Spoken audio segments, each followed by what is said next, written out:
Chapitre 1, le jardin du serpent. Cole Brennan ajustait sa veste de costume noir en regardant son fils de 8 ans, Dylan, jouer avec sa cravate dans la salle de réception bondée. Ses cheveux noirs, plaqués en arrière, le faisaient paraître plus âgé que son âge. Mais sa nervosité trahissait son âge. Cole avait hésité à emmener Dylan au mariage de son ex-femme. Mais l'ordonnance du tribunal était claire. La garde partagée impliquait un partage des responsabilités, même lorsque ces responsabilités incluaient de voir la femme qui avait détruit leur famille épouser son partenaire. Le Riverside Country Club bourdonnait de rires et de verres qui trinquaient. Des roses blanches et des rubans dorés décoraient chaque surface. Un contraste saisissant avec la simplicité de la cérémonie que Cole et Lydia avaient partagée 12 ans plus tôt dans une petite chapelle près de Fort Bragg. À l'époque, Cole était encore un agent de renseignement militaire en activité, et Lydia était une jeune infirmière qui prétendait apprécier son dévouement au service. Elle ne comprenait pas la rapidité avec laquelle les choses changeaient lorsque ce service exigeait de longs déploiements et des missions confidentielles. « Papa, on peut partir bientôt ?» Dylan chuchota en tirant Cole par la manche. « Je ne me sens pas bien ici. » Cole s'agenouilla à la hauteur de son fils, scrutant son visage pâle. Dylan avait toujours été perspicace, héritant à la fois de l'intuition de sa mère et de l'esprit analytique de Cole. « Qu'est-ce qui ne va pas, mon pote ? Tout le monde nous fixe, nous et la nouvelle famille de maman. » La voix de Dylan s'éteignit tandis que son regard se posait sur un groupe de personnes bien habillées près du bar. « Ils ne veulent pas de nous ici. » Cole suivit le regard de son fils vers les nouveaux beaux-parents de Lydia, regroupés autour de Troy Ulbrook, son nouveau mari. Troy mesurait 1,90 m et arborait ce sourire artificiellement parfait, fruit de soins dentaires esthétiques et d'un héritage financier. Sa famille possédait une chaîne de concessionnaires automobiles de luxe dans 3 États. Et ils avaient clairement fait savoir dès le début qu'ils considéraient la pension militaire et l'entreprise de menuiserie de Cole comme indignes de leur réputation. « Nous sommes ici parce que tu fais partie de cette famille aussi, » dit Cole. Même si les mots avaient un goût amer. « Ta mère te voulait à son mariage. » C'était en partie vrai. L'avocate de Lydia avait insisté sur la présence de Dylan pour les apparitions, même si elle avait clairement fait comprendre par des intermédiaires que Cole ne devait pas rester longtemps. Le message était clair, présentez vos respects, déposez votre fils et disparaissez. Cole se leva et scruta la salle, cataloguant machinalement les sorties et les menaces potentielles. De vieilles habitudes datant de l'époque où il travaillait dans les renseignements. La réception se tenait dans la salle de bal principale du club, avec des baies vitrées donnant sur des terrains de golf impeccables. 200 invités se mêlaient entre des tables rondes drapées de nappes couleur crème, la plupart étant les associés de Troy et le nouveau cercle social de Lydia. Cole reconnut moins d'une douzaine de visages. Tous des parents éloignés qui avaient pris le parti de Lydia lors du divorce. Près de la table d'honneur, Lydia rit à quelque chose que Troy lui murmura à l'oreille. Elle portait une robe dépareillée qui coûtait probablement plus cher que le remboursement de l'hypothèque de Cole. Ses cheveux auburn étaient relevés en un chignon sophistiqué qui mettait en valeur ses boucles d'oreilles en diamant, cadeau de mariage de Troy. À 34 ans, elle était toujours belle, mais il y avait dans son regard une dureté qui n'existait pas pendant leur mariage. Le succès et l'ascension sociale avaient aiguisé ses traits, les rendant plus calculateurs. Cole Brennan, la voix derrière lui, portait le ton condescendant d'un privilège hérité. Cole se tourna et vit Reed Morrison, le frère cadet de Lydia, s'approcher, une flûte de champagne à la main et un sourire narquois. Reed travaillait dans la société d'investissement de son père et avait toujours traité Cole comme un employé, même pendant leur mariage. Le regard de Reed Cole était neutre et professionnel. « Surpris de te voir ici, » Reed poursuivit, assez fort pour que les invités à proximité entendent. « Je pensais que tu aurais la décence de rester à distance. » Cole sentit Dylan se serrer contre lui. « Une ordonnance du tribunal stipule que je suis censé être là. » « D'accord. D'accord. Le règlement de garde. » Le rire de Reed était sec, cependant. « Je me demande pourquoi Lydia s'embête. Ce n'est pas comme si tu pouvais offrir grand-chose aux garçons. Troy parle déjà d'école privée, peut-être même d'internat. Donne à Dylan de vraies opportunités. » L'insinuation flottait dans l'air comme de la fumée. Cole serra les mâchoires, mais garda une expression neutre. Des années d'interrogatoire de combattants ennemis lui avaient appris à contrôler ses réactions pour ne rien révéler qui puisse être utilisé contre lui. La voix de son père, Dylan, était à peine audible. « On peut y aller, s'il te plaît ?» Avant que Cole puisse répondre, le père de Troy, Harrison Ulbrook, apparut à côté de Reed. Holbrook père était un homme aux cheveux argentés d'une 60aine d'années, avec cette prestance imposante qui lui venait de décennies de jeu de pouvoir au sein du conseil d'administration. Ses yeux gris acier examinaient Cole comme une voiture d'occasion qu'il envisageait. « Alors, tu es le premier mari ?» demanda Harrison sans préambule. « Je dois dire que je m'attendais à quelqu'un de plus sérieux. » Cole sourit, l'expression n'atteignant pas son regard. Déçu. Juste surpris que Lydia se soit contentée de si peu la première fois. Harrison sirota son whisky. Bien que je suppose que nous faisons tous des erreurs quand nous sommes jeunes. Le cercle s'agrandissait.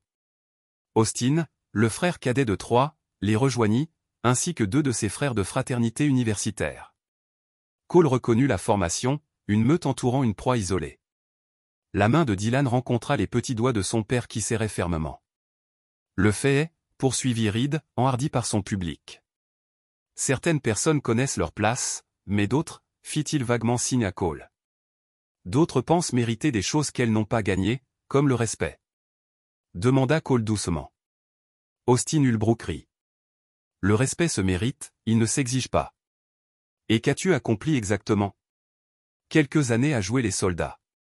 Et ensuite? Construire des armoires pour les femmes au foyer. Papa fabrique de beaux meubles, dit soudain Dylan, sa voix jeune portant à travers le groupe. Il a fabriqué la boîte à bijoux de maman. Elle l'utilise toujours. Le commentaire suscita des regards gênés. Tout le monde savait que Lydia avait conservé de nombreuses pièces artisanales de Cole. Malgré ses affirmations selon lesquelles leur mariage ne signifiait plus rien pour elle. Adorable enfant. Le frère de Troy, un homme au visage rouge de colère nommé Phillips, dit avec une fausse sympathie. Dommage qu'il doit finir par apprendre la vérité sur son père. Quelle vérité est-ce? La voix de Cole resta posée. Mais quelque chose dans son ton fit reculer instinctivement Phillips. Certains hommes sont des leaders, répondit Harrison. Les d'autres sont des suiveurs. Certains bâtissent des empires, d'autres se contentent d'obéir aux ordres. Cole hocha lentement la tête, comme s'il méditait sur la sagesse. Vous savez ce que j'ai appris à suivre les ordres? Le groupe se pencha, s'attendant soit à une soumission, soit à une explosion de rire. J'ai appris à identifier les cibles, dit Cole simplement. À recueillir des renseignements, à planifier des opérations, et surtout, il sourit à nouveau. Et cette fois, plusieurs hommes changèrent inconsciemment de position. À comment être patient? Dylan tira sa manche avec urgence. Papa, il faut y aller maintenant. Il va se passer quelque chose de grave. Crois-moi, papa. Cole baissa les yeux vers son fils, lisant quelque chose dans ses yeux qui le poussa à prendre une décision immédiate. L'intuition de Dylan avait toujours été vive, un trait qui avait bien servi Cole lors de leur séjour en camping et de leur partie de pêche. Si son fils sentait le danger, Cole lui faisait entièrement confiance. Bien sûr, mon pote. Cole se redressa, son regard balayant le cercle d'hommes qui avaient passé les 10 dernières minutes à l'humilier systématiquement devant son enfant. Messieurs, c'était instructif. Reed s'approcha, visiblement insatisfait du niveau de dégradation atteint. Déjà en fuite? On dirait que l'armée ne vous a pas appris à vous battre. Cole marqua une pause et se retourna lentement. Lorsqu'il parla, sa voix exprimait cette autorité tranquille qui avait autrefois imposé le respect des soldats aguerris dans les zones de combat. L'armée m'a appris beaucoup de choses, j'ai lu, mais la leçon la plus importante. Le sourire de Cole était ténu. La différence entre une bataille et une guerre. Alors que père et fils se dirigeaient vers la sortie, Cole entendit la voix d'Harrison Holbrook derrière eux. Eh bien, c'était plus facile que prévu. Je me disais qu'il avait peut-être du cran. Leurs rires suivirent Cole et Dylan à travers la salle de bal. Mais l'expression de Cole resta sereine. Il avait appris depuis longtemps que les ennemis les plus dangereux étaient ceux qui sous-estimaient leurs adversaires. Ces hommes venaient de commettre une erreur tactique cruciale. Ils avaient dévoilé leur jeu en pensant qu'ils n'avaient aucune carte à jouer. Au vestiaire, Dylan leva les yeux vers son père d'un air inquiet. « Tu vas bien, papa ?» Cole s'agenouilla et posa les 2 mains sur les épaules de son fils. « Je vais bien, Dylan. Et tu sais quoi? Je pense que c'était une très bonne journée. Mais ils ont été méchants avec toi. Ils ont dit des choses horribles. » « Oui, c'est vrai. » La voix de Cole était douce, mais avec une pointe d'ironie qui poussa Dylan à examiner le visage de son père plus attentivement. Et maintenant, je sais exactement qui ils sont. Alors qu'il se dirigeait vers le pick-up de Cole, Dylan bavardant sur son envie de glace pour le dîner, Cole était déjà en pleine réflexion. 12 ans de mariage lui avaient tout appris sur les faiblesses de Lydia, ses peurs, ses secrets. 2 heures de conversation avaient révélé des informations similaires sur la famille Ulbrook, et l'avertissement de son fils concernant un événement malheureux avait été plus prophétique qu'il ne l'imaginait. Un malheur allait bel et bien leur arriver, mais pas à eux. Cole démarra le moteur et quitta le parking du country club, passant sous d'élégants lampadaires projetant de longues ombres sur des pelouses impeccables. Dans son rétroviseur, il voyait la salle de réception baignée d'une lumière chaleureuse, remplie de personnes se croyant intouchables. Ils ignoraient totalement que Cole Brennan venait de déclarer la guerre. Chapitre 2. L'esprit du stratège. L'atelier de Cole occupait tout le sous-sol de sa modeste maison à 2 étages de Maple Street, bien loin des luxueux lotissements où vivait désormais Lydia. L'espace était organisé avec une précision militaire, les outils à main classés par taille et fonction, le bois empilé par type et qualité, les établis dégagés et prêts à l'emploi. Dylan faisait souvent ses devoirs au petit bureau dans le coin pendant que Cole travaillait, le bruit du ponçage et des mesures offrant une ambiance apaisante à leur soirée ensemble. Ce soir, 3 jours après la réception de mariage, Cole était assis à sa table à dessin, un bloc-notes et une tasse de café noir à la main. Mais il ne dessinait pas de meubles. Il faisait ce qu'il avait fait maintes fois au cours de sa carrière dans le renseignement militaire, dresser un profil complet de ses cibles. La famille Ulbrook avait bâti sa fortune grâce à des acquisitions stratégiques et à des pratiques commerciales agressives. Harrison avait débuté avec une seule concession en 1985 et s'était développé grâce à des rachats par emprunt, laissant souvent les anciens propriétaires dévastés financièrement. 3 suivait le modèle de son père, se spécialisant dans les importations de luxe et traitant ses concurrents comme des obstacles à éliminer plutôt que comme des rivaux à respecter. Mais les recherches de Cole avaient révélé quelque chose de plus intéressant qu'un capitalisme simple et impitoyable. Les Ulbrook avaient pour habitude de cibler des types d'entreprises spécifiques, des entreprises familiales à la valeur sentimentale, qu'il était possible d'acquérir en dessous de leur valeur marchande lorsque leurs propriétaires traversaient une crise personnelle. Ils avaient mis au point un système d'identification des cibles vulnérables, exerçant une pression par divers moyens, puis intervenant avec des offres de sauvetage qui, au final, ne profitaient qu'à eux. Cole avait passé 2 jours à la bibliothèque publique, utilisant les compétences acquises lors d'opérations de renseignement pour reconstituer un tableau que peu de gens ont jamais vu. Registres fonciers, dossiers commerciaux, archives de journaux et profils de réseaux sociaux, tout contribuait à une compréhension approfondie des méthodes et des vulnérabilités de ses adversaires. La porte d'entrée s'ouvrit à l'étage, suivie du bruit du sac à dos de Dylan qui tombait par terre et de la voix du garçon qui annonçait son arrivée. Cole jeta un coup d'œil à sa montre. 15h30 pile à l'heure. Le bus déposait Dylan au coin de la rue tous les jours de la semaine et le garçon rentrait seul à pied, 3 pâtés de maison à la maison. Une indépendance que Lydia critiquait constamment, mais que Cole encourageait. L'autonomie était une compétence essentielle, surtout pour un garçon qui devait gérer une dynamique familiale de plus en plus complexe. « Papa, tu es en bas. » Les pas de Dylan dévalèrent l'escalier en bois avec fracas, suivi par le garçon lui-même, toujours vêtu de son polo d'uniforme de l'école élémentaire Riverside et de son pantalon kaki. Ses cheveux noirs étaient en bataille après la journée d'école, et il portait une chemise en papier craft remplie de papier. « Juste là, mon pote. Comment s'est passée l'école ?» Dylan s'assit sur la chaise près de la table à dessin de Cole, l'air sérieux malgré son âge. Madame Patterson dit, « J'ai besoin que tu signes ces formulaires. » Il hésita, jetant un coup d'œil au bloc-notes de Cole couvert de notes et de schémas. « Tu travailles sur quelque chose de secret ?» Cole referma le bloc-notes nonchalamment. « Juste en train de préparer un projet. » « Quel genre de formulaire ?»« Des trucs pour les sorties scolaires. Et il y a une note sur les réunions parents-professeurs. » Dylan sortit des feuilles du dossier et les étala sur le plan de travail de Cole. « Papa, je peux te demander quelque chose ?» Toujours. Au mariage de maman, quand ces hommes étaient méchants avec toi, pourquoi ne t'es-tu pas mis en colère? J'aurais été vraiment furieux. Cole prit son café et accorda toute son attention à Dylan. C'était important. La façon dont il répondrait aux questions de son fils sur les conflits et les réponses façonnerait sa compréhension de la force et de la stratégie pour les années à venir. Que penses-tu qu'il se serait passé si je m'étais mis en colère? Dylan réfléchit sérieusement. Peut-être que tu leur aurais crié dessus ou, je ne sais pas, frapper quelqu'un, et après? Ils auraient probablement appelé la sécurité. Peut-être la police.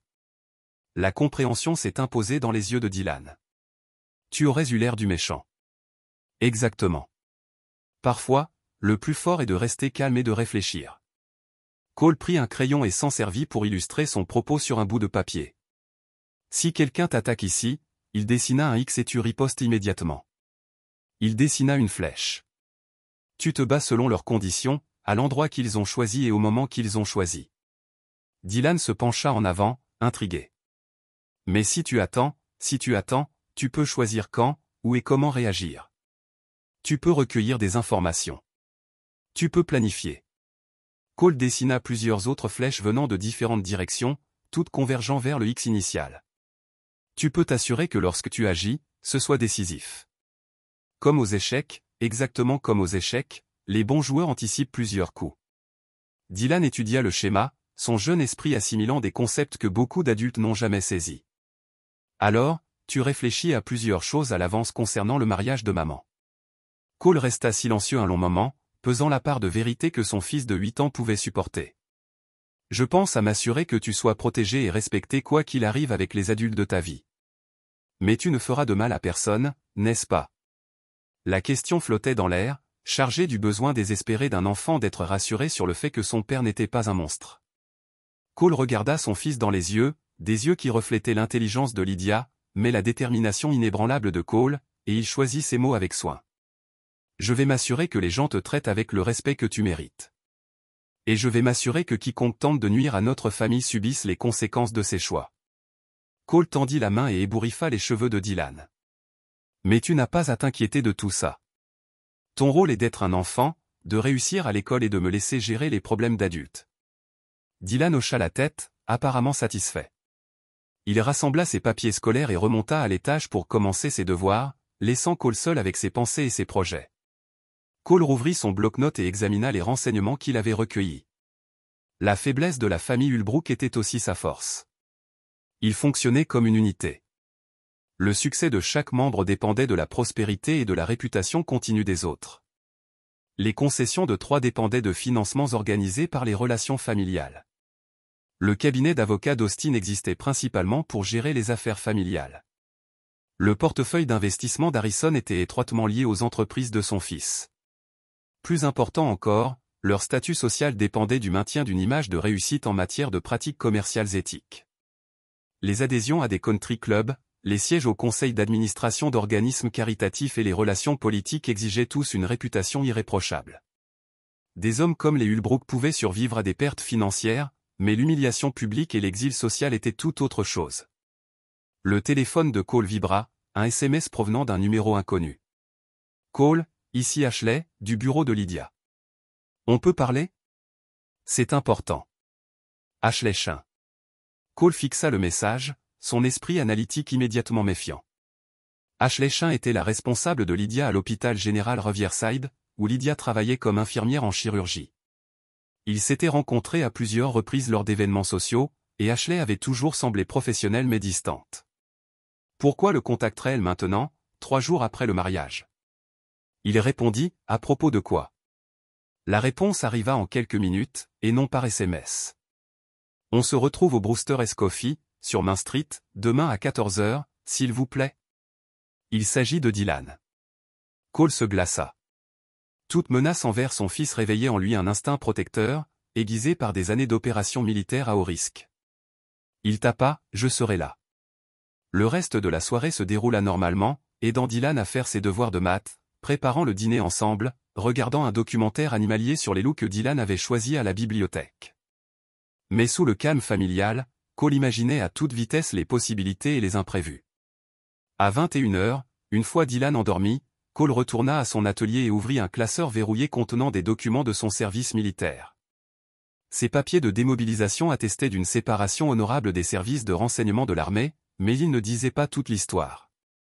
La véritable histoire était classée à des niveaux qui resteraient secrets pendant des décennies, impliquant des opérations sur des théâtres d'opérations officiellement inexistants contre des adversaires jamais publiquement reconnus. Cole avait quitté le service militaire par choix, cherchant une vie normale avec Lydia et leur fils nouveau-né. mais les compétences qu'il avait développées aux surveillances, collecte de renseignements, planification stratégique et, si nécessaire, action directe étaient des acquis durables qu'aucun document de démobilisation ne pouvait effacer. Il sortit un petit appareil photo numérique et un jeu de crochet, des outils qu'il conservait par habitude professionnelle plutôt que par espoir d'une utilisation future. La rencontre du lendemain avec Ashley Chin nécessiterait une préparation minutieuse. Si quelqu'un menaçait son fils, Cole devait comprendre la nature exacte de cette menace avant de décider comment réagir. Tout en préparant son équipement avec une efficacité éprouvée, Cole réfléchit à l'ironie de la situation. Lydia avait divorcé en partie parce que sa carrière militaire la mettait en danger. Exposée à des dangers qu'elle ne pouvait ni comprendre ni contrôler. Elle avait rêvé de stabilité, de prévisibilité, d'un mari qui rentrait chaque soir sans secret ni compétences mortelles. Maintenant, ces mêmes compétences pourraient bien être la seule barrière entre Dylan et la menace suffisamment sérieuse pour qu'Ashley Chin prenne le risque de contacter l'ex-mari de son ami.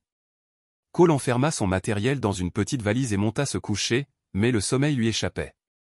Par la fenêtre de sa chambre, il apercevait les lumières des quartiers aisés de Riverside, où les Ulbrook dormaient paisiblement dans leur manoir, confiants en leur pouvoir et leur sécurité.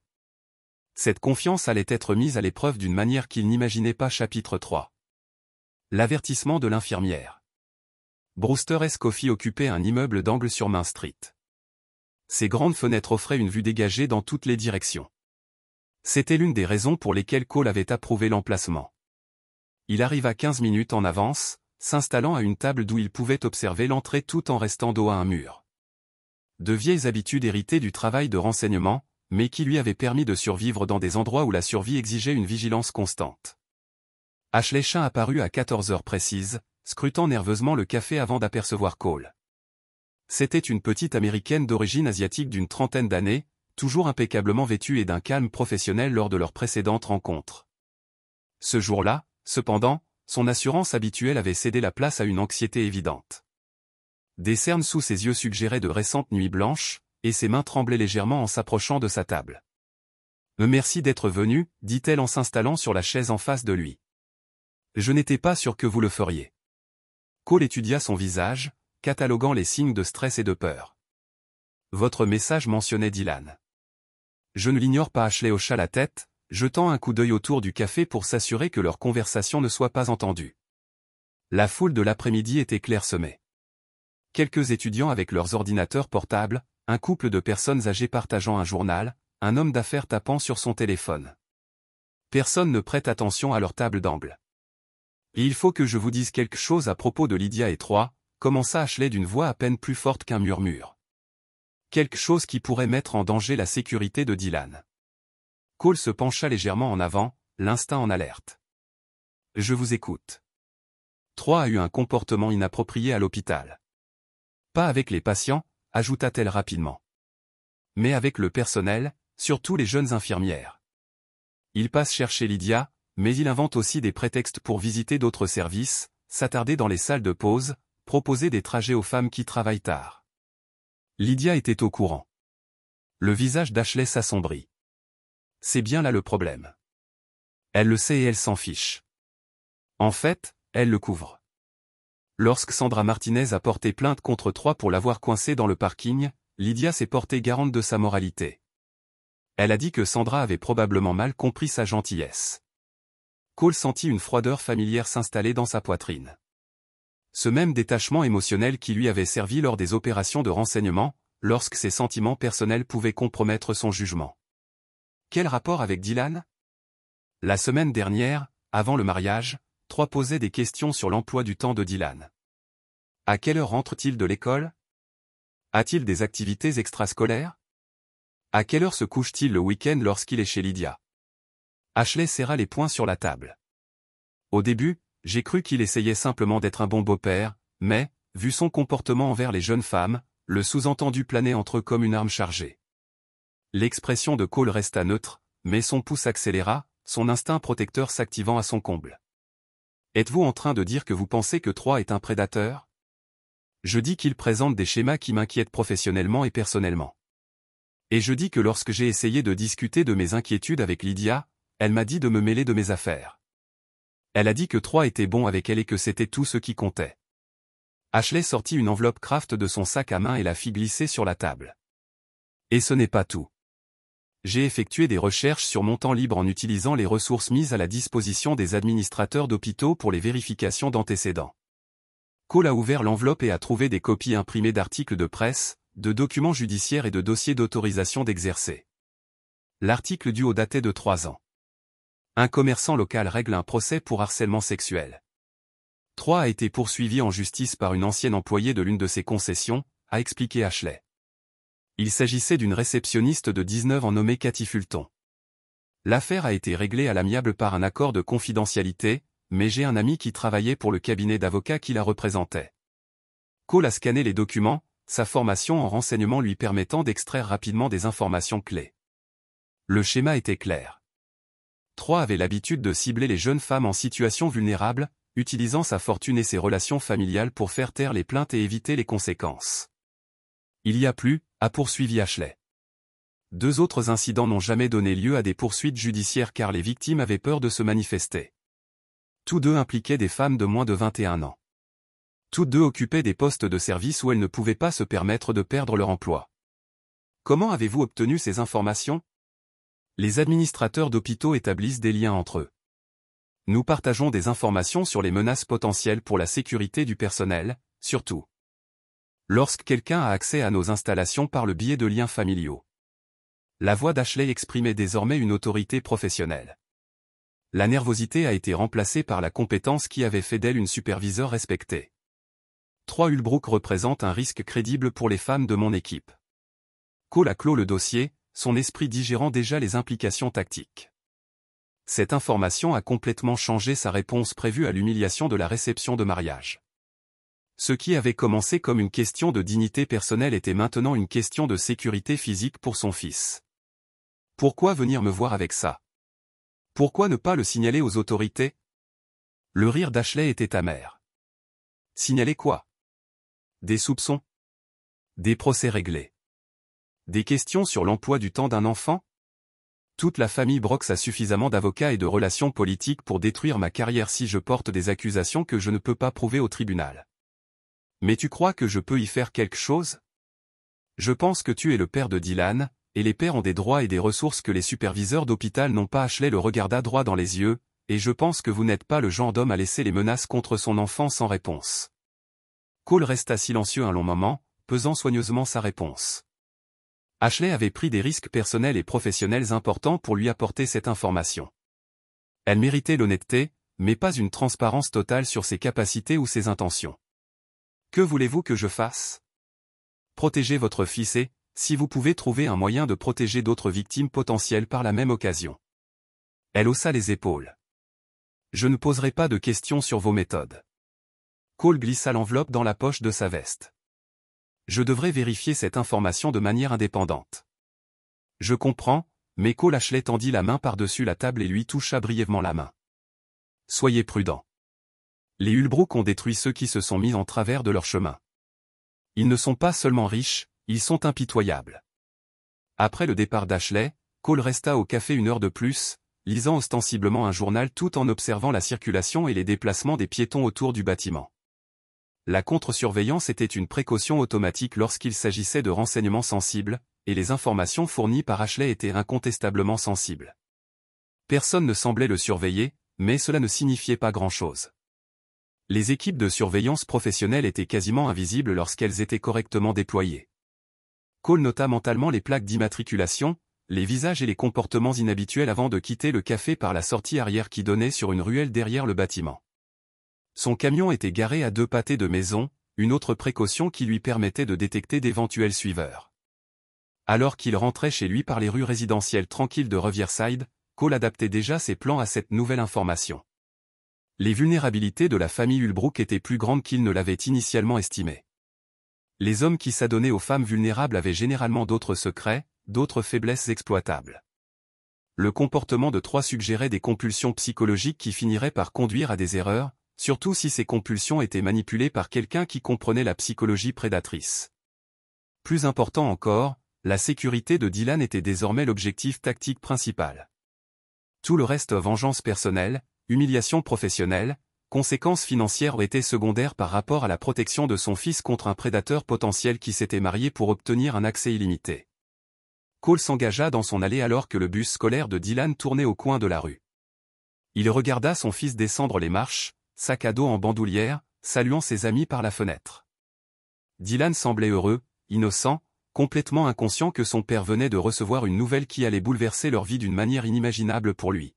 « Mais dis donc, papa », Dylan bondit dans l'allée, le visage rayonnant de l'enthousiasme d'un enfant de 8 ans. « Devine ce qui s'est passé à l'école aujourd'hui ? » « Raconte-moi tout », dit Cole, d'un ton plus profond que son fils ne pouvait le comprendre. Alors qu'ils entraient ensemble dans la maison, la main protectrice de Cole posée sur l'épaule de Dylan, il commençait déjà à planifier le genre d'opération qu'il espérait ne plus jamais exécuter. Mais certaines menaces exigeaient des réponses qui allaient au-delà des recours juridiques et des conséquences sociales. Certaines menaces exigeaient la destruction totale et systématique de ceux qui les posaient. Chapitre 4. La préparation du chasseur. Le réseau de renseignement de Cole était inactif depuis 5 ans, mais sa réactivation n'a nécessité que quelques appels téléphoniques soigneusement placés. Jeudi soir, il avait la confirmation des informations d'Ashley, ainsi que des détails supplémentaires qui brossaient un tableau encore plus sombre du comportement prédateur de Troy Ulbrook. Marcus Delroy, ancien agent des forces spéciales aujourd'hui à la tête d'une société de sécurité privée à Atlanta, avait fourni les renseignements les plus utiles. Les activités de Troy ne se limitaient pas à ses concessions ou à l'hôpital Lydia. Il réglait discrètement des plaintes de harcèlement et des accusations d'agression dans 3 États depuis près de 10 ans. L'équipe juridique de la famille Ulbrook était spécialisée dans la dissimulation des problèmes par le biais d'accords de confidentialité et d'intimidation financière. « Tu es sûr de vouloir suivre cette voie, mon frère ?» avait demandé Marcus lors de leur conversation téléphonique cryptée. « Ce ne sont pas seulement des riches. Ils ont des relations riches et une solide protection politique. Ils ont pris les choses personnellement en menaçant mon fils », avait répondu Cole. « Et maintenant, je sais qu'il représente un danger légitime pour lui. » Marcus avait soupiré, reconnaissant le ton de la voix de Cole. Ils avaient servi ensemble dans des endroits où la protection des vies innocentes a parfois obligé à éliminer ceux qui les ont menacés. De quoi avez-vous besoin? Le renseignement, l'équipement de surveillance et peut-être une consultation spécialisée sur la ligne. Fait. Mais Cole, assurez-vous de pouvoir vivre avec tout ce que vous prévoyez. Certaines lignes une fois que vous les traversez, vous ne pouvez pas revenir en arrière.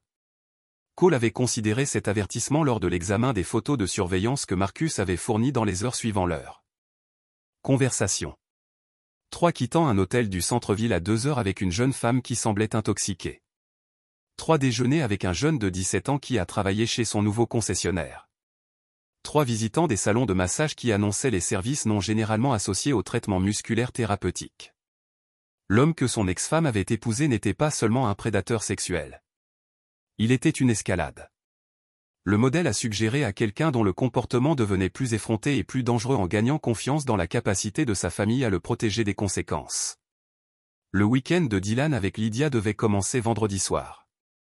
Dans des circonstances normales, Cole aurait honoré l'accord de garde sans aucun doute.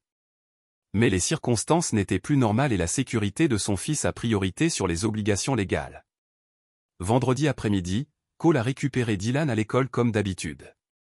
Mais au lieu de rentrer chez lui, il a conduit au centre commercial de l'autre côté de la ville. « Où allons-nous, papa ?» demanda Dylan, clairement excité par la déviation inattendue par rapport au voyage de shopping de routine. « Nous devons vous procurer de nouveaux vêtements et peut-être quelques autres choses. »« Cool. Pouvons-nous aussi obtenir de la crème glacée ?»« Absolument. » Cole s'est garé près de l'entrée du grand magasin et a sorti son téléphone, tapant un message à Lydia. Dylan a attrapé un insecte d'estomac à l'école. Le médecin dit qu'il est contagieux pendant 48 heures. Nous inventerons le week-end la semaine prochaine. La réponse est venue en quelques minutes. Sérieusement, c'est mon week-end avec lui. Activité planifiée de 3. Cole a tapé, désolé, les ordres du médecin. Je ne veux pas risquer de le diffuser à d'autres enfants. Le prochain message de Lydia était moins diplomatique. C'est Cole. Si vous jouez à des jeux pour nous revenir pour le mariage, j'appellerai mon avocat. Appelez celui que vous voulez. La santé de mon fils passe en premier. Il a rangé le téléphone et s'est concentré sur Dylan, qui étudiait le répertoire du centre commercial avec la concentration sérieuse. Il a postulé à tout ce qui l'intéressait. Où devons-nous commencer, mon pote? Pouvons-nous regarder le magasin électronique? Tommy Chin a ce jeu portable vraiment cool que je voulais voir. Alors qu'il traverse le centre commercial, Cole maintient la conscience de la situation tout en laissant Dylan explorer et bavarder sur les amis de l'école et les plans de week-end qui n'incluraient plus les activités de Troy-Ulbrook. Le garçon semblait plus heureux qu'il ne l'avait été depuis des mois, ignorant que son père venait d'acheter un temps crucial pour mettre en œuvre des mesures de protection. Dans le magasin électronique, Cole a acheté des articles que Dylan a supposés étaient des cadeaux. Un petit tracker GPS déguisé en porte-clés, une alarme personnelle sécurisée pour l'enfant qui pourrait être porté comme un pendentif et un téléphone portable prépayé suffisamment petit pour tenir dans une poche.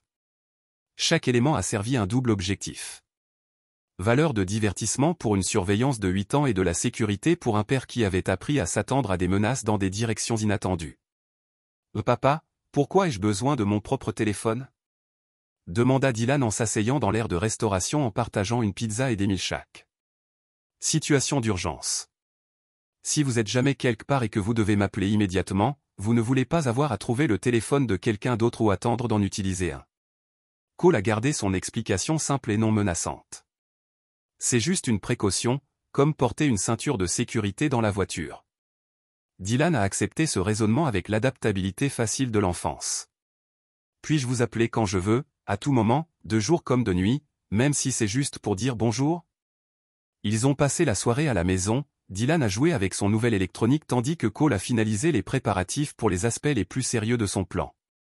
L'équipement de surveillance que Marcus avait fourni serait livré demain avec un logiciel spécialisé pour surveiller les communications et les mouvements de suivi. Le samedi matin a amené des visiteurs inattendus. Cole était dans son atelier pour installer des caméras de sécurité dans des endroits dissimulés autour de sa propriété lorsque Dylan a appelé les escaliers. « Papa, il y a une voiture de police dans notre allée. » Cole a posé ses outils et s'est dirigé vers l'étage où il a trouvé 2 policiers de Riverside debout sur son porche. À travers la fenêtre, il pouvait voir Dylan les regarder avec une curieuse préoccupation. L'officier Patricia Valdez était un sergent vétéran Cole reconnu lors des réunions communautaires. Son partenaire, l'officier Mike Brennan, sans relation malgré le nom de famille partagé, était plus jeune et clairement mal à l'aise avec la mission qui les avait amenés à la porte de Cole un samedi matin. « Bonjour, des officiers » dit Cole, ouvrant la porte mais ne les invitant pas à l'intérieur. « Y a-t-il un problème ?»« Morning » répondit le sergent Valdez. « Nous avons reçu une plainte concernant une violation potentielle de la garde. Riverside pédiatrique. » Diplomatiquement. Il a récupéré. Le sergent Valdez a étudié le visage de Cole, ses yeux expérimentés à la recherche de signes de tromperie ou d'hostilité. Ce qu'elle a vu était un père calme et raisonnable qui semblait vraiment préoccupé par le bien-être de son enfant. « Très bien, monsieur Brennan, nous noterons votre explication dans notre rapport, mais je recommanderais d'appeler votre ex-femme directement pour déterminer le temps de maquillage dès que possible. » Bien sûr, merci d'avoir vérifié la situation.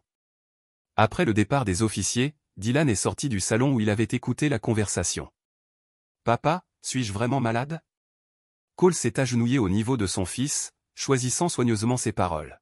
« Vous n'êtes pas malade pour le moment, mais parfois les parents doivent prendre des décisions pour assurer la sécurité de leurs enfants. Vous me faites confiance pour prendre de bonnes décisions concernant votre sécurité ?» Dylan hocha la tête solennellement. « Tu me protéger de quelque chose ? Je m'assure que vous êtes en sécurité, en bonne santé et heureux. C'est mon travail en tant que ton père. » D'accord. Dylan a accepté cette explication avec la foi que les enfants placent dans les parents en leur confiance complètement. Pouvons-nous travailler sur The Beer 12 aujourd'hui? Absolument. Alors qu'il passait l'après-midi dans l'atelier, Dylan ponçonne soigneusement des morceaux de pain tandis que Cole a façonné des articulations avec précision de pratique. Le téléphone de Cole a bourdonné de messages de plus en plus hostiles de Lydia. Ces menaces sont passées de l'action en justice à l'implication. Des services de protection de l'enfance à ce que sa nouvelle famille gère directement la situation. Le dernier message a été le plus révélateur. 3 dit, vous jouez à un jeu dangereux. Il a des ressources que vous ne pouvez pas imaginer. Ne pousse pas cela. Cole sourit en tapant sa réponse, au plaisir de rencontrer ses ressources. Devrait être intéressant. Il a supprimé le fil du message et s'est concentré sur son fils, qui se concentrait intensément sur sa technique de ponçage. Dylan n'avait aucune idée. La famille de Ulbrook était sur le point de découvrir ce qui s'est passé lorsque des prédateurs riches et connectés se sont retrouvés ciblés par quelqu'un qui avait passé des années à chasser des proies beaucoup à l'école avec des précautions de sécurité supplémentaires. Le promener vers le bâtiment au lieu d'utiliser la ligne de voiture, parlant brièvement avec son professeur de procédure de ramassage, et s'assurer que le garçon comprenait l'importance d'attendre à l'intérieur du bâtiment si Cole était retardé. Rappelez-vous, mon pote, si quelqu'un à part moi vient vous chercher, vous restez avec Madame Patterson jusqu'à ce que nous puissions appeler et confirmer que tout va bien. Dylan acquiesça sérieusement. Même s'ils disent que vous les avez envoyés, surtout s'ils disent que je les ai envoyés, nous avons des mots de code. N'oubliez pas qu'ils avaient établi un système simple pendant leur week-end ensemble. Si Cole avait jamais besoin d'envoyer quelqu'un d'autre pour collecter Dylan, cette personne saurait mentionner son prochain voyage de pêche à Crater Lake. C'était un détail que seuls Dylan et Cole savaient, ce qui rend impossible pour les gens non autorisés de simuler la légitimité. Après avoir quitté l'école, Cole s'est rendu dans une installation de stockage du côté industriel de la ville où Marcus avait organisé la livraison d'équipements de surveillance qui rendraient la NSA envieuse. Des caméras à haute résolution, des dispositifs d'écoute à longue portée, des trackers GPS et une technologie d'interception de communication qui existait dans les zones grises légales, mais sont restés disponibles pour ceux qui savaient comment l'acquérir. Cole a passé la matinée à installer des équipements de surveillance autour des différentes propriétés et emplacements commerciaux de la famille Ulbrook. Le concessionnaire principal de Troy sur la rue Commerce a fourni l'accès le plus simple. Cole a fait passer un client potentiel intéressé par les importations de luxe, lui permettant de planter des appareils d'écoute et des caméras tout en examinant censément examiner les véhicules. Le manoir de la famille Ulbrook a nécessité des approches plus sophistiquées. Cole a utilisé les compétences acquises lors des opérations d'infiltration pour violer leur système de sécurité et installer des équipements de surveillance et des emplacements qui captureraient à la fois la vidéo et l'audio à partir des zones clés de la maison. Les implications juridiques de cette surveillance n'étaient pas pertinentes par rapport à la valeur du renseignement et à la sécurité de son fils. À midi, Cole avait une couverture complète de ses cibles de communication, mouvements et activités. Ce qu'il a découvert pendant les premières heures de surveillance a confirmé les avertissements d'Ashley et a révélé des menaces plus immédiates qu'il ne l'avait prévues.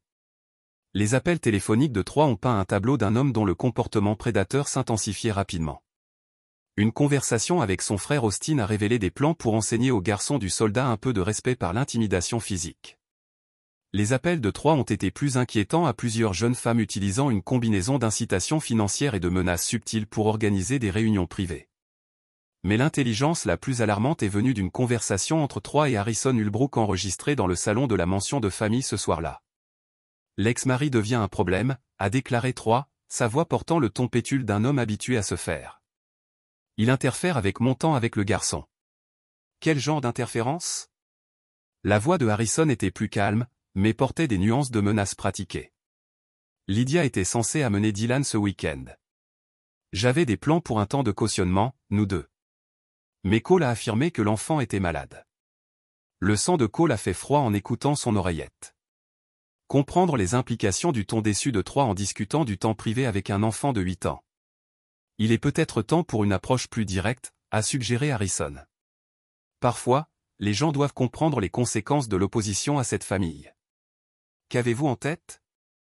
Austin a des amis qui traitent ce genre de problème. Rien permanent, juste assez pour rendre le message clair. Cole a fait pause l'enregistrement et s'est assis dans son camion, garé dans un parking de McDonald's où il pourrait surveiller les flux sans attirer l'attention. Les Ulbrook n'étaient pas seulement des intimidateurs riches. Ils planifiaient activement la violence physique contre lui et cherchaient potentiellement l'accès à Dylan à des fins qui ont fait tourner l'estomac de Cole. L'intelligence a complètement changé son évaluation tactique. Ce n'était pas une situation qui pourrait être gérée par des canaux juridiques ou une pression sociale. Les Ulbrook fonctionnaient comme une organisation criminelle utilisant la violence et l'intimidation pour atteindre leurs objectifs tout en se cachant derrière des façades commerciales légitimes. Le téléphone de Cole bourdonnait d'un texte de l'école de Dylan. Monsieur Brennan, Dylan semble bouleversé aujourd'hui. Pourriez-vous appeler quand il est pratique? Madame Patterson. Cole a immédiatement composé le numéro principal de l'école, son impulsion accélérée avec une préoccupation parentale. Madame Patterson, voici Cole Brennan. J'ai reçu votre message sur Dylan. Oh, Monsieur Brennan. Merci d'avoir rappelé si rapidement.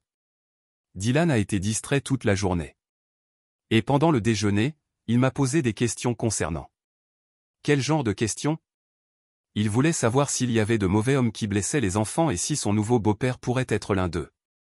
Quand j'ai demandé pourquoi il pensait à cela, a-t-il dit, tu agissais inquiet et protecteur ces derniers temps. Cole ferma les yeux, réalisant que la nature perceptive de son fils de 8 ans avait ramassé sur les tensions que Cole pensait avoir cachées. Je vais le récupérer tôt aujourd'hui et avoir une conversation avec lui à propos de ses préoccupations. Cela pourrait être sage. C'est un garçon très intelligent, Monsieur Brennan. Les enfants de son âge sentent souvent des problèmes d'adultes, même lorsque nous pensons que nous les protégeons de l'inquiétude. 20 minutes plus tard, Cole a procédé à travers les couloirs de Riverside Elementary vers Dylan. Détruire le sentiment de sécurité de l'enfant? Dylan a levé les yeux avec soulagement. Papa, pouvons-nous parler des mauvais hommes? Madame Patterson a donné à Cole un regard sympathique. Je vous laisse deux travailler en privé. Dylan, rappelez-vous ce que nous avons discuté de poser des questions lorsque vous êtes inquiet? Dans le camion, rentrant chez lui dans les rues résidentielles tranquilles de Riverside, Cole a eu du mal à trouver les bons mots. Dylan méritait l'honnêteté, mais pas le genre de vérité brutale qui le traumatiserait. Dylan, parfois, les adultes ont des problèmes dont les enfants ne devraient pas avoir à se soucier, mais une partie de votre père signifie que je dois gérer ces problèmes pour vous protéger. 3 est-il l'un des problèmes? La question directe a attrapé Cole off guard. Pourquoi demandez-vous cela? Parce que tu es différent depuis le mariage de maman.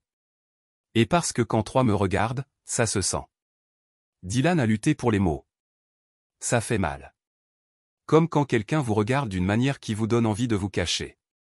Cole a tiré dans le râlet et a éteint le moteur, donnant à Dylan son attention.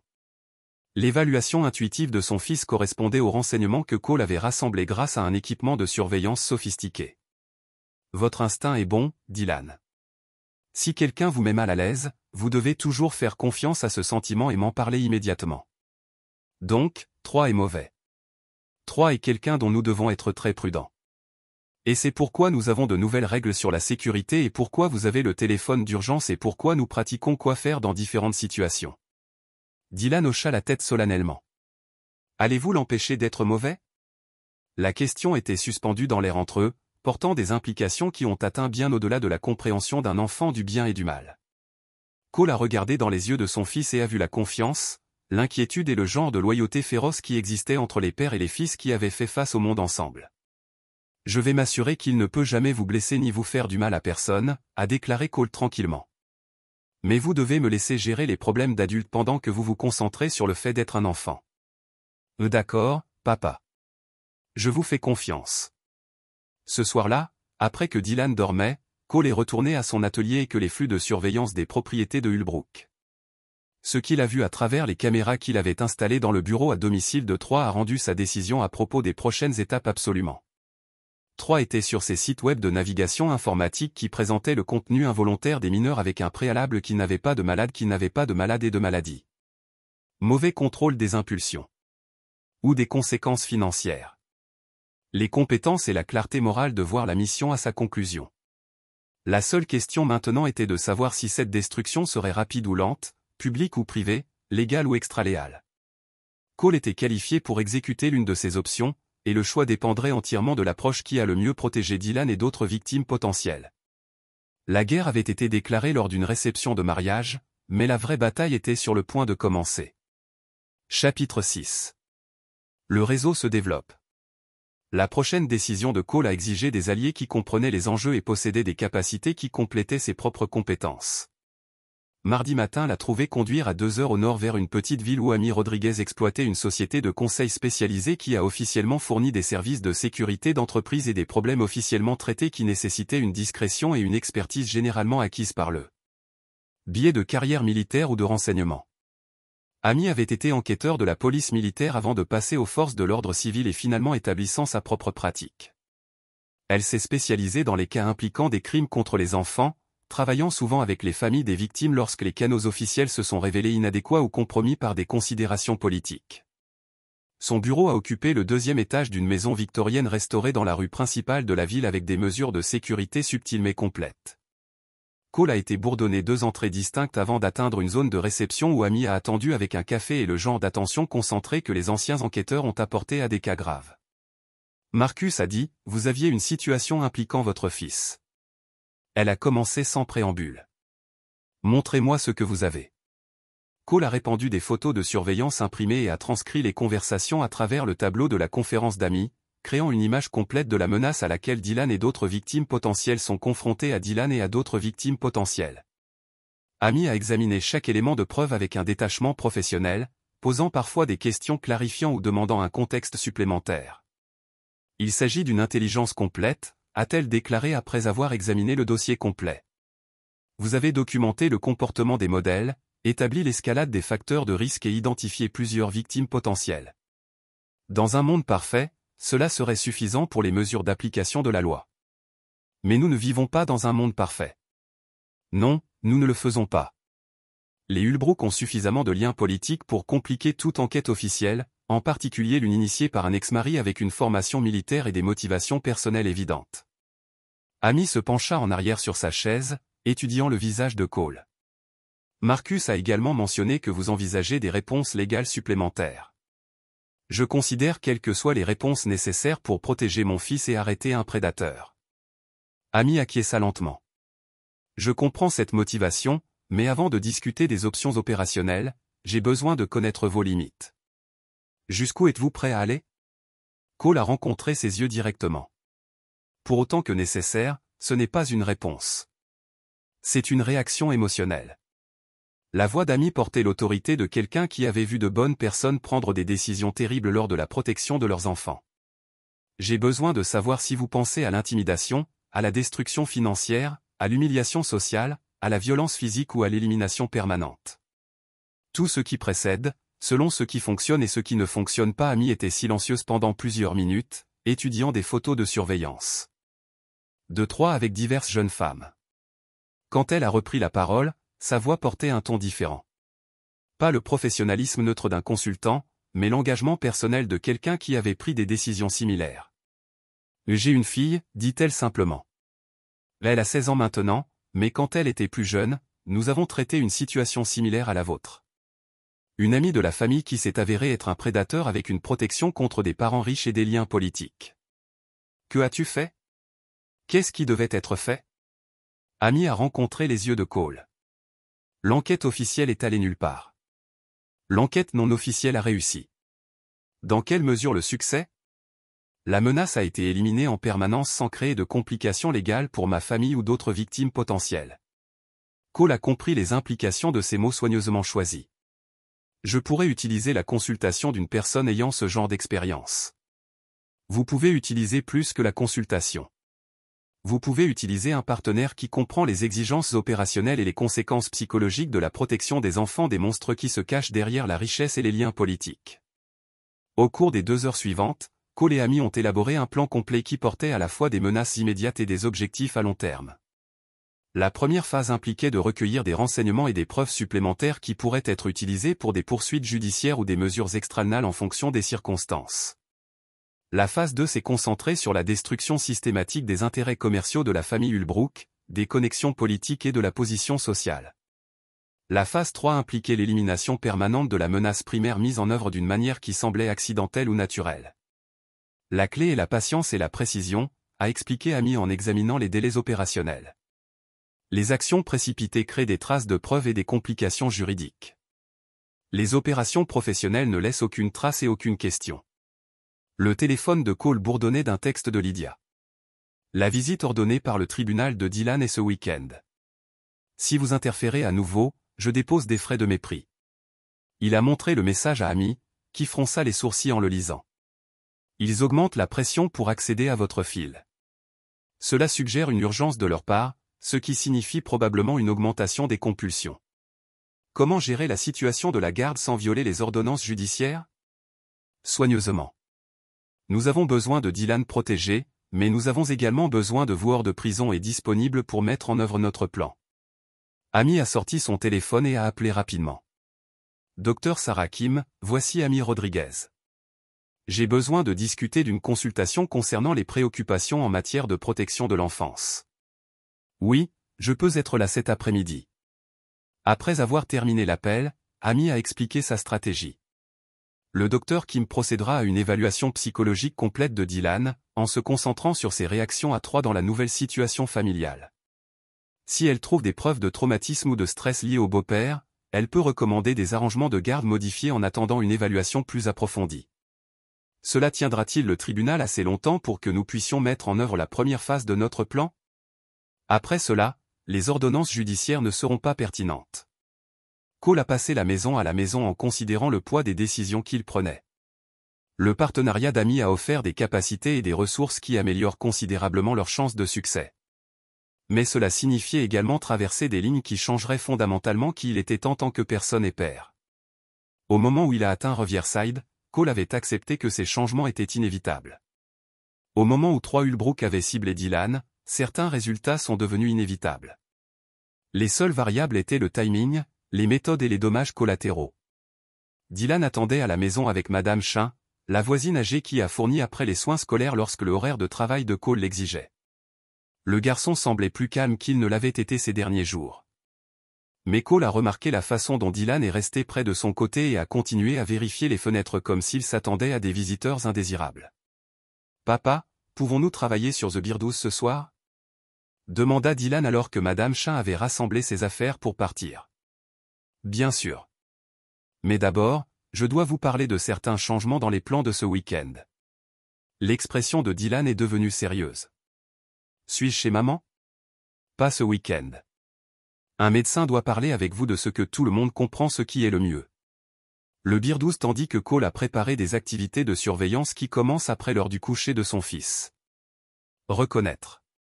La langue du garçon dépassant légèrement en concentration et ressentait la certitude froide familière qu'il avait soutenue par des opérations militaires dans des territoires hostiles. Certaines menaces ont nécessité des réponses qui dépassaient le droit, la moralité et la convention sociale. Certains ennemis ne pouvaient être arrêtés que par des personnes disposées à devenir des monstres au service des innocents. Cole avait déjà été ce genre de monstre dans des endroits où les intérêts américains nécessitaient des actions qui n'avaient jamais été officiellement reconnues. Maintenant, il redeviendrait ce monstre, plus près de chez lui, pour des raisons infiniment plus personnelles et importantes. La transformation avait déjà commencé. Chapitre 7. Le piège Springs. L'évaluation de Dylan par la docteure Sarah Kim a eu lieu jeudi après-midi dans son bureau confortable décoré avec des œuvres d'art et des jouets adaptés aux enfants conçus pour mettre à l'aise de jeunes patients. Cole a attendu dans la zone de réception, surveillant la surveillance des soins sur son téléphone tandis que Dylan a parlé en privé avec le psychologue pédiatrique de ses sentiments concernant le divorce de ses parents et la rémunération de sa mère. La session a duré 90 minutes. Lorsque Dylan a émergé, il avait l'air fatigué mais soulagé, comme s'il avait pu exprimer des préoccupations qui le pesaient depuis des semaines. « Le fils est un enfant remarquablement perspicace », a déclaré le docteur Kim à Cole lors de leur consultation privée par la suite. Il éprouve une anxiété appropriée à l'égard des changements familiaux. Mais il présente également des réponses au stress qui suggèrent une exposition à des situations d'adultes qui le mettent mal à l'aise. Quel genre de situation? Il a mentionné que son beau-père pose des questions personnelles sur son corps, ses habitudes de sommeil et son confort avec l'affection physique. Il a également décrit le sentiment de vision de manière qui lui donne envie de se cacher. Le docteur Kim a été condamné à des enfants, mais Cole pourrait voir dans les yeux. Pourrait également indiquer des tests de frontières inappropriés. L'équipement de surveillance a capturé la réaction de la famille Ulbrook au dossier du tribunal du docteur Kim. Volonté de dégénérer au-delà des remèdes légaux. C'est de ta faute, la voix de Harrison était tranchante avec colère. Je t'ai dit d'être plus prudent avec le garçon. Je faisais attention, a protesté Troy. Je lui ai à peine parlé. Les enfants sont paranoïaques ces jours-ci. Les enfants sont formés pour signaler un comportement inapproprié, vous idiots. Maintenant, nous avons un psychologue remettant en question vos interactions avec votre beau-fils, et qui ouvre les portes aux enquêtes que nous ne pouvons pas contrôler. Alors, que faisons-nous? Ulbrook était sur le point de faire exactement le genre d'erreur qui justifierait tout ce que lui et Amy avaient prévu. Cole se dirigea nonchalamment vers la cuisine, entraînant les hommes plus profondément dans la maison. Puis-je vous offrir quelque chose à boire avant de poursuivre cette conversation? Ce n'est pas une visite de courtoisie, non, je suppose. Ce qui se passa ensuite dura moins de 30 secondes, mais changea définitivement le rapport de force entre Cole et la famille Ulbrook. Des années d'entraînement militaire, combinées à la fureur froide d'un père protégeant son enfant, produisirent un niveau de violence qui choqua même Cole par son efficacité et sa brutalité. Le premier homme n'eut pas l'occasion de brandir sa batte de baseball. Le couteau de cuisine de Cole s'enfonça dans son épaule, le plaquant contre le mur, tandis que Cole le désarmait d'une clé de jointure qui produisit un craquement audible d'os brisés. Le deuxième parvint à dégainer un pistolet avant que le gros improvisé de Cole ne le fasse perdre connaissance. Le troisième tenta de s'enfuir, mais trouva la porte arrière verrouillée et Cole derrière lui, la batte de baseball récupérée. 10 minutes plus tard, 3 hommes qui étaient entrés chez Cole avec l'intention de le tabasser ont été ligotés à des chaises de cuisine, saignant de diverses blessures et faisant face à un propriétaire qui ne ressemblait plus à un menuisier affable. « Messieurs, dit Cole sur le ton de la conversation, essuyant le sang de ses mains avec un torchon. Nous devons avoir une discussion sérieuse sur la famille Ulbrook et ses méthodes de résolution de problèmes. » L'homme principal, malgré une épaule déboîtée et un choc évident, tentait de maintenir une attitude agressive. « À vous, Brennan. C'est une agression avec une arme mortelle. Peine de prison. » Cole sourit. Une expression dénuée de chaleur. « En fait, c'est de la légitime défense contre des cambrioleurs qui sont venus ici avec des armes et ont menacé ma famille.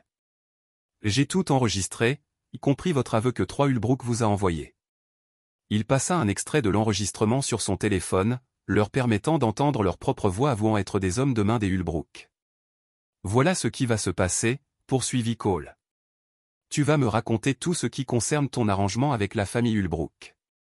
Qui t'a embauché, combien ils t'ont payé, quelles autres missions tu as effectuées pour eux et quels sont leurs projets d'avenir. En échange, je te laisserai partir d'ici vivant et je ne remettrai pas cet enregistrement à la police. Et si nous ne parlons pas, Cole prit le couteau de cuisine et en tâta le tranchant contre son pouce. Nous découvrirons alors combien de souffrances tu peux endurer avant de changer d'avis sur ta coopération. L'interrogatoire dura 2 heures et fournit des renseignements qui dépassèrent les attentes de Cole. La famille Ulbrook recourait à la violence pour résoudre des problèmes depuis des années, ciblant des concurrents, d'anciens employés ayant porté plainte et quiconque interférait avec leurs diverses activités criminelles. Le comportement prédateur de Troy était protégé par un réseau comprenant des policiers corrompus, des juges compromis et des criminels professionnels spécialisés dans la dissimulation des problèmes. Plus important encore, Cole apprit que Dylan n'était pas la première cible de Troy. 3 autres enfants avaient été victimes de violences au cours des 5 dernières années. Leur famille avait été achetée ou réduite au silence par l'intimidation. Une famille avait quitté l'État après que leur fille de 8 ans eût été hospitalisée suite à un accident survenu après qu'ils eurent tenté de porter plainte contre Troy. À minuit, Cole avait tout ce qu'il fallait pour justifier la destruction totale de tout ce qui était lié à l'organisation Ulbrook. Les 3 hommes furent libérés avec des blessures nécessitant des soins médicaux, mais non mortels, ainsi qu'un message pour leurs employeurs. Dites à Harrison et Troy qu'ils ont 48 heures pour quitter Riverside définitivement, dit Cole alors qu'ils trébuchaient vers leur voiture. Après cela, toute personne liée à leur famille ou à leurs entreprises devient une cible légitime. On ne peut pas menacer les Ulbrook. Ils contrôlent cette ville. Je ne les menace pas, répondit Cole. Je leur déclare la guerre. Il y a une différence. Samedi matin, Cole appela Amy pour lui faire part des événements de la nuit et confirmer que la deuxième phase de leur plan commencerait immédiatement. 3 autres enfants. La voix d'Amy exprimait la rage contenue que Cole reconnaissait en lui-même. Nous n'arrêtons pas seulement un prédateur. Nous démantelons un réseau entier. Cela a toujours été le plan. Maintenant, nous avons une justification pour une force maximale. Je vais mobiliser des ressources supplémentaires. C'est plus important que prévu, mais aussi plus important que nous ne le pensions. Alors que Cole se préparait à l'élimination systématique de tous ceux qui participaient ou facilitaient les abus sur enfants, il ressentait la froide certitude familière qu'il avait soutenue lors d'opérations militaires où l'ambiguïté morale était un luxe qu'il ne pouvait se permettre. Certaines batailles étaient menées pour des intérêts nationaux ou des objectifs stratégiques.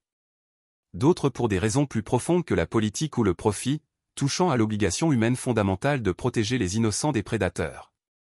C'était l'une de ces batailles, et Cole avait l'intention de la remporter haut la main. Chapitre 8. Le jugement commence. Dimanche matin, on apprit que la famille Ulbrook avait choisi l'escalade plutôt que la retraite. Plutôt que de quitter Riverside comme Cole l'avait exigé, ils avaient contacté leur réseau de fonctionnaires corrompus et engagé des agents de sécurité supplémentaires. Harrison Ulbrook tint une conférence de presse au Country Club, présentant sa famille comme des victimes de harcèlement de la part d'un ancien militaire dangereux aux antécédents d'instabilité mentale. Cole observait la conférence de presse depuis son atelier tout en nettoyant des armes qui n'avaient pas été utilisées depuis son service militaire. Les Ulbrook suivaient une stratégie prévisible, ils utilisaient la manipulation médiatique et leurs relations politiques pour recadrer la situation, présentant l'agresseur comme la victime tout en mobilisant la protection officielle pour leur propre compte. Entreprise criminelle.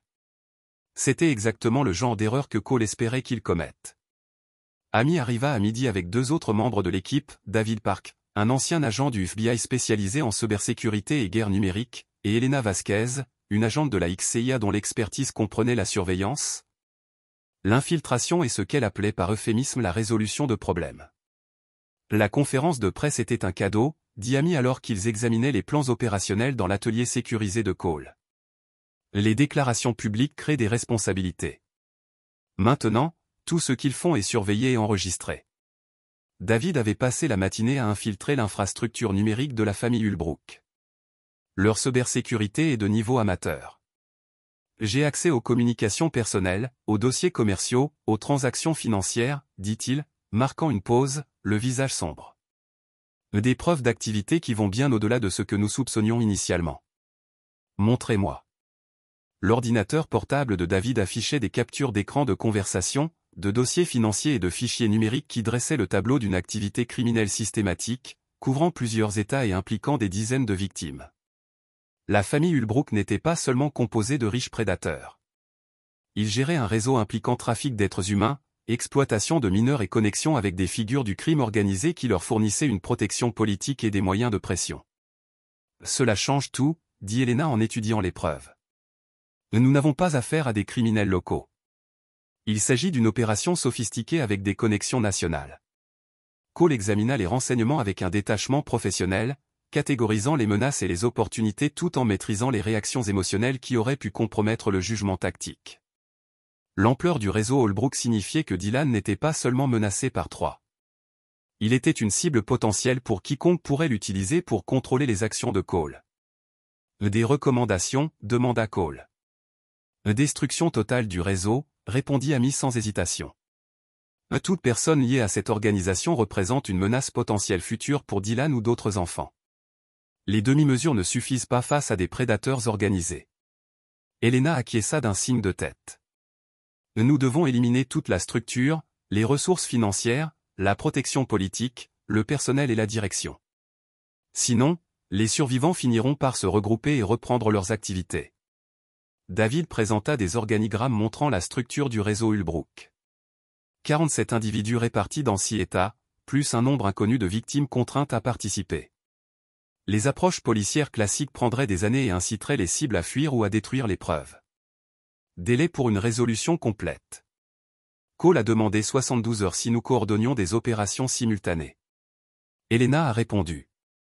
Les cibles clés éliminées en premier, puis la destruction systématique des actifs financiers et politiques, suivie de la publication de preuves qui anéantissent la crédibilité et la liberté des survivants. Cole a examiné les implications de ce qu'il préparait. 47 personnes ciblées pour élimination en raison de leur participation à des réseaux d'exploitation d'enfants. C'était le genre d'opération qui nécessiterait normalement une autorisation présidentielle et impliquerait plusieurs agences gouvernementales. Mais les voies habituelles avaient laissé tomber ces victimes pendant des années, corrompues par les mêmes connexions politiques qui protégeaient les prédateurs. Parfois, la justice exigeait que des citoyens fassent ce que leur gouvernement ne pouvait ou ne voulait pas faire officiellement.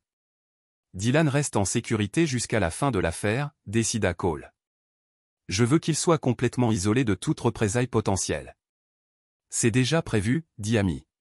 Marcus l'a placé dans un centre conçu pour la protection des témoins. Personne en dehors de cette pièce ne sait où il se trouve. Lundi soir, la phase 2 a commencé par des frappes coordonnées contre l'infrastructure financière du réseau Ulbrook. La cyberguerre de David a détruit des comptes bancaires, des portefeuilles d'investissement et des actifs commerciaux, tout en divulguant des preuves d'activité criminelle aux enquêteurs fédéraux et aux médias de plusieurs États. Cole et Elena ont géré les volets de l'action directe, ciblant le personnel clé qui fournissait des services de pression et d'intimidation au réseau. Ces opérations exigeaient des compétences que Cole espérait ne plus jamais utiliser, des techniques d'infiltration, de surveillance et d'élimination qui ne laissaient aucune preuve ni témoin. La première cible était Marcus Webb, un ancien policier qui avait détourné l'argent de Ulbrook pour étouffer les enquêtes et intimider les familles des victimes. Cole l'a retrouvé dans un chalet rural où il avait prévu de disparaître jusqu'à ce que la situation redevienne calme. Webb n'a jamais eu l'occasion de dégainer l'arme qu'il cherchait. La formation de Cole a rendu l'intervention rapide et professionnelle, et la mort de Webb semble avoir été causée par une crise cardiaque provoquée par la consommation de drogues récréatives. Des drogues qu'Elena lui avait introduites alors qu'il était inconscient. Une élimination propre, a rapporté Elena en quittant le chalet. Le coroner conclura à une cause naturelle causée par une overdose de cocaïne. Son passé de corruption au sein du département fait de lui une victime peu compréhensible. Des opérations similaires se sont poursuivies toute la nuit dans plusieurs États, l'équipe élargie d'amis éliminant systématiquement les membres du réseau qui représentaient une menace constante pour les enfants. Chaque décès semblait accidentel ou naturel, sans aucun schéma suggérant une action coordonnée. Mardi matin, la famille Ulbrook tenta désespérément de riposter. 3. Harrison et Austin se barricadèrent dans la demeure familiale avec le personnel de sécurité restant, croyant apparemment que la richesse et les murs les protégeraient de conséquences. Désormais inévitable. L'équipement de surveillance de Cole fournissait des renseignements en temps réel sur leurs activités et leurs communications. Les conversations qu'il enregistra révélèrent l'ampleur de leurs crimes et leurs tentatives paniquées de contacter leurs protecteurs politiques qui ne répondaient plus à leurs appels. Le maire ne répond pas, rapporta Austin lors d'une réunion de famille dans le bureau d'Harrison. Ni le shérif Morrison ni le juge Patterson. Ils prennent leur distance, répondit Harrison, sa voix portant l'acceptation glaciale d'un homme qui comprenait que son réseau de protection s'effondrait. Quand les preuves commenceront à éclater, ils ne pourront plus se permettre d'être associés à nous. Alors, qu'est-ce qu'on fait demanda 3, la voix aiguë de panique. Cole Brennan élimine nos hommes un par un. La moitié de notre équipe de sécurité est morte ou portée disparue. On utilise le levier ultime, dit Harrison d'un ton sombre. On attrape l'enfant. Le sang de Cole se glaça en écoutant leur plan. Bien qu'ils soient piégés dans leur manoir et menacés de destruction systématique de leur organisation, toute la famille Brooks prévoyait d'enlever Dylan et de l'utiliser pour forcer Cole à se rendre. Ce n'est pas un moyen de pression, dit Amy lorsque Cole lui fit écouter l'enregistrement. C'est un pacte de suicide. Ils savent qu'ils sont finis, alors ils prévoient d'emmener Dylan avec eux. L'endroit où se trouve l'enfant est en sécurité absolue, demanda Elena. Confirmé. Marcus le détient dans un site secret qui n'existe pas officiellement. Même s'ils découvrent l'emplacement exact, ils auraient besoin d'un équipement et d'une formation de niveau militaire pour percer la sécurité. Cole sentit la froide certitude familière s'installer en lui tandis qu'il se préparait à la phase finale des opérations. Les Ulbrook venaient de commettre leur dernière erreur, menaçant Dylan, éliminant ainsi toute contrainte morale subsistante sur les actions de Cole. Pas de survivants, dit-il doucement. Pas de négociation, pas de reddition, pas de procès. Élimination totale. Amy et Elena échangèrent un regard, reconnaissant le ton de la voix de Cole. Elle l'avait déjà entendu dans d'autres contextes, lorsque des situations avaient dépassé les limites de la loi et de la civilisation. Compris. Amy répondit, quand partons-nous? Cole vérifia ses armes une dernière fois, s'assurant que chaque pièce d'équipement était correctement entretenue et prête à l'emploi. Le manoir des Ulbrook était bien fortifié, mais Cole avait pénétré dans des endroits plus sécurisés lors d'opérations militaires en territoires hostiles. Ce soir, dit-il, on y met fin. La bataille finale était sur le point de commencer et Cole comptait s'assurer que Dylan ne serait plus jamais confronté à la menace de prédateurs qui avaient pour toile de fond la richesse, les relations politiques et la respectabilité sociale. Certaines guerres ne pouvaient se terminer que par une victoire totale, et Cole était prêt à la remporter, quel qu'en soit le prix. Chapitre 9. Le silence final. L'assaut contre le manoir Ulbrook débuta mercredi à 2 heures du matin, alors que la majeure partie de Riverside dormait paisiblement derrière des portes verrouillées et des systèmes de sécurité qui procuraient une illusion de sécurité. Cole s'approcha de sa cible grâce à des techniques d'infiltration perfectionnées lors d'opérations classifiées, se déplaçant dans l'ombre qui masquait à la fois son approche et ses intentions. La sécurité du manoir était sophistiquée mais prévisible, détecteurs de mouvement, caméras et gardes armés qui pensaient que la richesse et la puissance de feu offraient une protection suffisante contre les menaces individuelles. Ils ne s'étaient pas préparés à affronter quelqu'un possédant la combinaison particulière de compétences, de motivation et d'absence totale de retenue morale de Cole face à la vie des prédateurs d'enfants. Elena assurait la surveillance depuis une position dissimulée couvrant les accès arrière du manoir, tandis qu'Amy coordonnait ses efforts avec David pour garantir que tous les systèmes de communication et de surveillance tomberaient en panne au moment opportun. L'opération exigeait un timing parfait et une impitoyabilité absolue, des qualités que l'équipe de Cole possédait en abondance. La priorité de Cole était d'éliminer la sécurité extérieure sans alerter quiconque à l'intérieur du manoir. Les 2 gardes patrouillant sur le terrain moururent silencieusement, la gorge tranchée avec une précision militaire qui les rendait incapables de donner l'alerte. Leurs corps furent dissimulés dans des endroits où ils ne seraient découverts que longtemps après la fin de l'opération. L'intrusion dans le manoir lui-même nécessitait des techniques plus sophistiquées. Cole utilisa des contre-mesures électroniques pour désactiver les systèmes de sécurité, puis accéda au bâtiment par une entrée de service que ses agents de surveillance avaient identifiée comme la moins surveillée. L'excès de confiance des Ulbrook dans leur défense avait créé des vulnérabilités qu'un professionnel pouvait exploiter avec un minimum de risque. À l'intérieur du manoir, Cole se déplaçait avec l'efficacité silencieuse de quelqu'un ayant mené des opérations similaires dans des endroits où la découverte signifiait la mort. Le plan lui était familier grâce à sa surveillance, et il savait exactement où trouver ses cibles principales. Harrison Ulbrook mourut le premier, abattu d'un pistolet silencieux alors qu'il dormait dans sa chambre principale. Le vieil homme ne se réveilla jamais, passant du rêve à la mort sans comprendre que ses décennies d'activité criminelle l'avaient finalement rattrapé. Austin se montra plus alerte, sentant peut-être le danger par un instinct de survie primitif. Il parvint à saisir une arme avant que le couteau de Cole ne lui tombe sur la gorge, mettant fin à ses jours et à sa participation au réseau familial de prédateurs. 3 représentait le plus grand défi, car il était éveillé, apparemment incapable de dormir à cause de la panique suscitée par la détérioration de sa situation. Cole le trouva dans le bureau du manoir, brûlant frénétiquement des documents et des fichiers informatiques contenant des preuves de ses crimes. Cole Brennan, dit 300 se retourner, reconnaissant apparemment le bruit de pas qui approchait. Je t'attendais. Alors tu sais pourquoi je suis là. 3 lui fit enfin face, et Cole vit la peur désespérée dans les yeux de l'homme. Une peur mêlée à la rage qui naît d'une vie passée à commettre des actes impunément qui auraient détruit des hommes moins doués. Tu te prends pour une sorte de héros, demanda 3. Tu crois que me tuer te rend meilleur que nous? Je pense que protéger les enfants des prédateurs vaut n'importe quel prix, répondit simplement Cole. Y.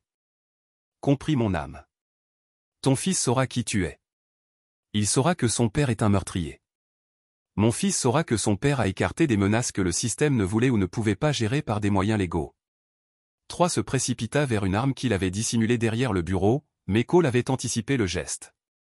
Le couteau de combat qui a mis fin à la vie de 3 a également mis fin à la menace immédiate pesant sur Dylan et d'innombrables autres victimes potentielles.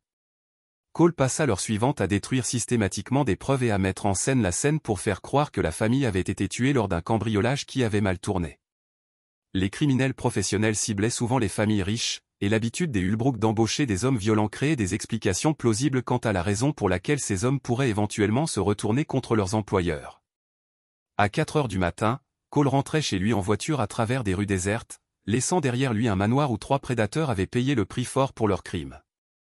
Les preuves matérielles suggéraient un cambriolage. Les preuves réelles avaient. Les informations de mercredi matin annonçaient la mort tragique de l'éminente famille Ulbrook. Apparemment, victime d'une invasion de domicile par des inconnus effrayés avant de mener à bien leur cambriolage. La police enquêtait, mais les premières conclusions suggéraient que les liens de la famille avec diverses organisations criminelles auraient pu en faire des cibles pour des voleurs professionnels. Cole regardait la couverture avec une satisfaction professionnelle tout en préparant le petit déjeuner pour le retour de Dylan. Son fils était parti près d'une semaine, soi-disant pour un long séjour de camping, et allait rentrer chez lui dans un monde où la principale menace pour sa sécurité avait été définitivement éliminée. Amy a appelé à midi pour donner des nouvelles de l'opération. Le nettoyage du réseau est terminé. 47 cibles éliminées dans 6 États. Les avoirs financiers ont été gelés et redistribués au fonds d'indemnisation des victimes. Les dossiers de preuves ont été remis aux enquêteurs fédéraux et aux médias. L'organisation entière est détruite. Les dommages collatéraux sont minimes. 3 fonctionnaires corrompus se sont suicidés plutôt que d'être poursuivis. 2 d'entre eux ont fui le pays et les autres coopèrent avec les autorités fédérales en échange de réduction de peine. Les victimes que nous avons identifiées bénéficient de soins médicaux et d'un suivi psychologique par des moyens sécurisés. Calendrier du retour de Dylan. Marcus le reconduit cet après-midi. À sa connaissance, le garçon était en camping pendant que vous régliez des problèmes professionnels.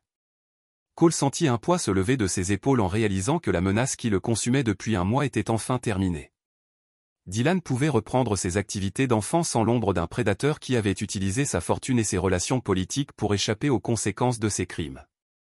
Ce soir-là, alors qu'ils travaillaient ensemble dans l'atelier sur un nouveau projet, une étagère pour la chambre de Dylan, le téléphone de Cole vibra, accompagné d'un message de Lydia. « J'ai entendu parler de la famille de Troy. C'est terrible.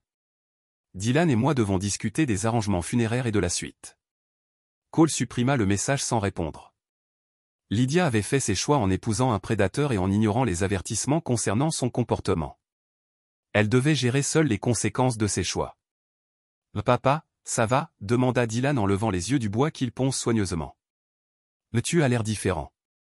Le plus heureux, peut-être ?» Cole observa le visage de son fils, voyant l'intelligence et la perspicacité qui les avaient protégés tous deux tout au long de cette épreuve. Dylan méritait une honnêteté dans les limites de ce qu'un enfant de 8 ans pouvait comprendre et traiter. Parfois, les adultes doivent gérer des problèmes très graves pour protéger leur famille, dit Cole. Une fois ces problèmes résolus, on a l'impression qu'un poids énorme nous a été enlevé des épaules. Les problèmes concernaient-ils Troy ? Certains, oui. Mais la justice privée avait réussi là où les institutions publiques avaient échoué, mises en œuvre par des personnes qui comprenaient que certaines menaces exigeaient des solutions permanentes. Alors que père et fils terminaient leur travail et rentraient dîner, Cole réfléchissait à la transformation qui s'était opérée au cours du mois écoulé. Il était entré dans ce conflit en tant que père divorcé essayant de protéger son fils de l'humiliation et de la pression sociale. Il le terminait sous un tout autre jour.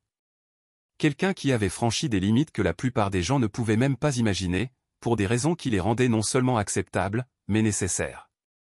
Dylan allait grandir dans un monde où les prédateurs d'enfants subissaient des conséquences allant au-delà des failles juridiques et de la protection politique. Ce n'était pas le monde que la société civilisée préférait reconnaître, mais c'était un monde où l'innocence était protégée par des personnes prêtes à sacrifier leur propre confort moral pour la sécurité des enfants. Cole borda Dylan ce soir-là avec la satisfaction de savoir que le garçon dormirait paisiblement, à l'abri des menaces qui ne perturberaient plus jamais ses rêves ni son avenir. Certaines victoires exigeaient des prix que les héros n'étaient pas prêts à payer. Mais les pères étaient confrontés à d'autres calculs moraux lorsque la vie de leurs enfants était en jeu. La guerre commencée lors d'une réception de mariage était terminée et Cole avait gagné sans partage. Les monstres étaient tous morts et les enfants sains et saufs. C'était la seule victoire qui comptait. C'est ici que notre histoire s'achève.